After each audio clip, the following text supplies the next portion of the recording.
بسم اللہ الرحمن الرحیم۔ السلام علیکم ناظرین، آج کی اس ویڈیو میں ہم جنتر کی کاشت کے حوالے سے بات کرنے لگے ہیں کہ اسے کس وقت کاشت کیا جائے، کون سی ویرائٹی کاشت کیا جائے، کتنا بیج استعمال کیا جائے، کون سی زمینوں میں استعمال کیا جائے اور اس کو کب زمین میں کلٹیویٹ کیا جائے اور اس کے فائدے کیا ہیں۔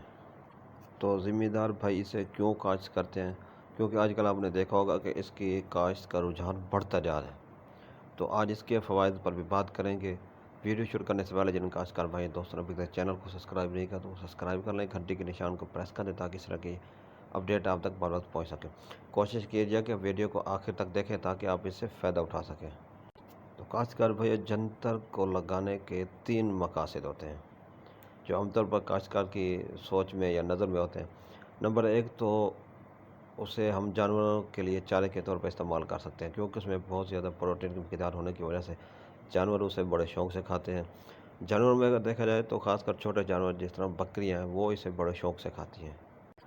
اس کے علاوہ کاشتکار کیا کرتے ہیں کہ زمین کی زرخیزی بڑھانے کے لیے جنتر کی فصل کو کاشت کر دیتے ہیں۔ آج کل اس کا رجحان دیکھنے میں آ رہا ہے۔ پھر وہ کرتے کیا کہ جب یہ فصل ایک سٹیج پر آتی ہے تو اسے پھر زمین کے اندر روٹاویٹ کر دیا جاتا ہے۔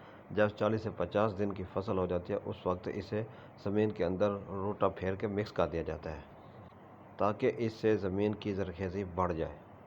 پھر یہاں اکثر سوال آتا ہے کہ یہ زمین کی زرخیزی کو کیسے بڑھائے گا؟ تو آپ نے دیکھا ہوگا جب ہم اسے روٹاویٹ کر دیتے ہیں تو سب سے پہلے جو زمین کے اندر نمکیات ہوتے ہیں اس کی مقدار کو بڑھا دیتے ہیں۔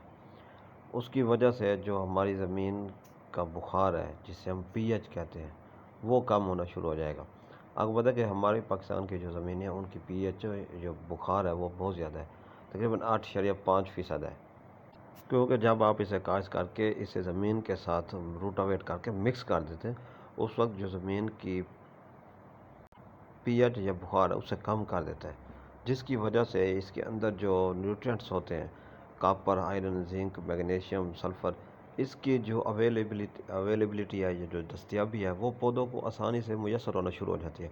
کیونکہ یہ جو ہم اوپر سے مصنوعی طریقے سے زمین کو دیتے رہتے ہیں پھر اس کی ضرورت نہیں ہوتی، کیونکہ نیوٹرینٹس ہماری زمین کے اندر موجود ہوتے ہیں۔ جب زمین کا بخار کم ہو جائے گا پھر اس کی دستیابی پودوں کو آسانی سے ہو جائے گی۔ جب زمین کا بخار یعنی پی ایچ زیادہ ہوتی ہے تو یہ نیوٹرینٹس پودا آسانی سے نہیں لے سکتا، اس لیے ہمیں مصنوعی طریقے سے اپلائی کرنے پڑتے ہیں۔ جب بخار کم ہوگا تو پودے کو یہ آسانی سے دستیابی ہو جائے گی۔ اس کے علاوہ سب سے اہم کام جو جنتر کی فصل کرتی ہے، جو جنتر کے پودے ہوتے ہیں ان کی جڑوں کے اندر نیوٹریولز ہوتے ہیں۔ یہ نیوٹریولز ہوا سے نائٹروجن کی مقدار یا نائٹروجن کو فکس کرتے ہیں، اسے حاصل کرتے ہیں، پھر اپنی جڑوں کے ذریعے یوریا بناتے ہیں، یعنی اسے ہم یوریا کی فیکٹری بھی کہہ سکتے ہیں۔ یہ ایک خود تو اپنے لیے بھی یوریا بنا رہے ہوتے ہیں جبکہ جو آنے والی فصل ہوتے ہے اس کے لیے بھی یوریا چھوڑ کے جاتا ہے۔ پھر کچھ لوگ اس سے بیج حاصل کرنے کے لیے بھی لگاتے ہیں۔ تو اگر ہم بیج حاصل کرنے کے لیے اس فصل کو لگا رہے ہوتے ہیں پہلے تو اس کی بات کرتے ہیں کہ اس کا جو ٹائم کیا ہے، اسے کس وقت کاشت کر سکتے ہیں۔ تو مارچ سے لے کر اگست تک آپ کسی بھی وقت بھی اسے کاشت کر سکتے ہیں۔ اس کی بیج کے حوالے سے بات کی جائے کہ کتنا بیج استعمال کیا جائے، اگر آپ چارے کے طور پر استعمال کر رہے ہیں یا زمین کی زرخیزی بڑھانے کے لیے استعمال کر رہے ہیں تو پھر آپ 20 سے 25 کلو گرام فی ایکڑ کے حساب سے آپ بیج ڈالیں گے۔ اگر آپ سیڈ حاصل کرنا چاہتے ہیں پودوں سے تو پھر آپ کوشش کریں کہ 10 سے 12 کلو گرام فی ایکڑ کے حساب سے بیج استعمال کریں۔ تو اس کے اگر طریقہ کاشت کی بات کی جائے تو وہ سادہ سا طریقہ ہے۔ اگر آپ زمین کے اندر 2 راہ لگا دیں پھر ایک سواگا چلا کر جس طرح آپ برسیم کاشت کرتے ہیں تو ویسے بھی آپ پانی کی زمین بھر کر پھر اس میں آپ چھٹا دے سکتے ہیں۔ کوشش کریں کہ 2 چھٹا دیں، ایک دفعہ مشرق مغرب کی طرف پھر شمال سے جنوب کی طرف۔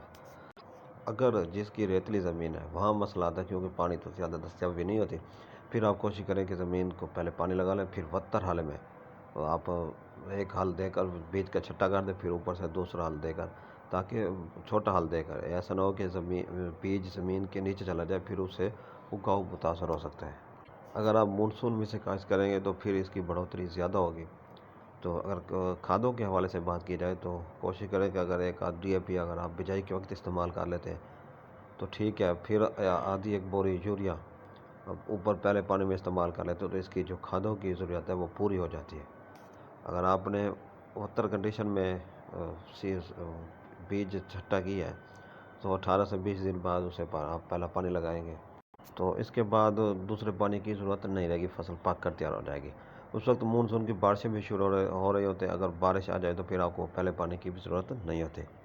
تو اگر اس کی کٹائی کے حوالے سے بات کی جائے تو اگر آپ نے اسے چارے کے لیے استعمال لگایا ہے تو پھر آپ کوشش کریں کہ 70-80 دن بعد اسے آپ کٹائی کر کے جانوروں کو کھلا سکتے ہیں۔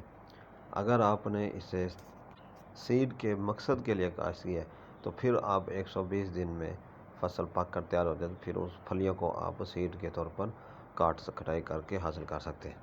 اگر آپ نے اسے زمین کی زرخیزی کے لیے استعمال کیا ہے تو پھر آپ کوشش کریں کہ جب اس پر پھول آنا شروع ہو، تقریباً 50 دن بعد پھول آنا شروع ہو جاتے ہیں، تو پھول آنے سے پہلے 45-50 دن کی فصل ہو، اس وقت کاٹ کر آپ اسے روٹاویٹ کر کے زمین کے اندر مکس کر دیں۔